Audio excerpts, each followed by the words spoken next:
Guidelines to Language Behavior, Functionalist Approach. In this module, we'll try to understand language behavior itself to understand how bilingualism occurs and what are the dynamics of bilingualism. Now, if we look at the functionalist approach, the basic assumption is that language does not exist beyond the functions it performs. That means functions are primary. We need language for some purpose, and then we use a language. So the need arises first, and then the language emerges. Now these functions can be social. You want to talk to your friend, express, and this can also be psychological. You want to express a certain psychological state, your feelings and emotions to your friend, and that is a psychological need. And for that, you need a specific language to be able to express yourself. So we are saying function comes first and then comes the language. Then we are also saying, based on Halliday and Bruner, that function has two categories: communicative and cognitive. So, psychological and social. One is used to communicate with our friends, and the other one is to communicate what actually we feel, or to think about certain concepts, or to process images, to process experience, to try to understand it. We label it with language.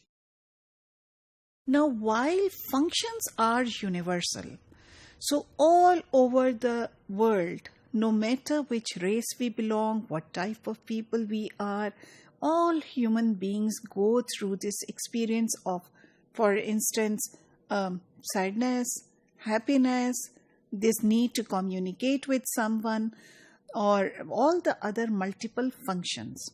So the functions are universal, but the forms that we use to express those functions might be different. For instance, in English, you might say family, and if you are using Spanish, you might say familiar. Having said that, we will say over here that keeping in mind the functions that the language performs, it is definitely related to culture. So the linguistic forms that we come across are determined by culture or your social context. For instance, while you may have just only two words for ice or snow, people living in cold areas or Eskimos, for instance, have more than 100 words describing snow. That is because the culture within which they live or the context within which they live requires them to explain the nature of snow in that kind of precision. So, functions precede language. We need to do something and then we sort of come up with language. Another example is Google. So, how many of us knew about Google? So, we named it. Once we had this phenomena, we wanted to put a name to this search engine and we called it Google. So, we also say, keeping in mind the functionalist approach, that language processing is done at two levels.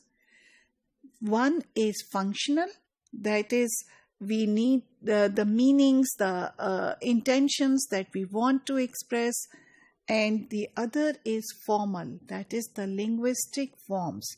So we try to sort of like understand the linguistic forms and assess them whether they are explaining our functional meanings or functional intentions or not.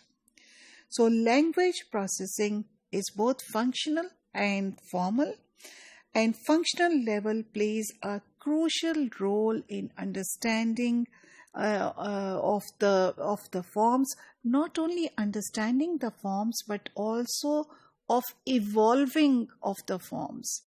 So there are certain things or certain words that were never used before, but they are in there.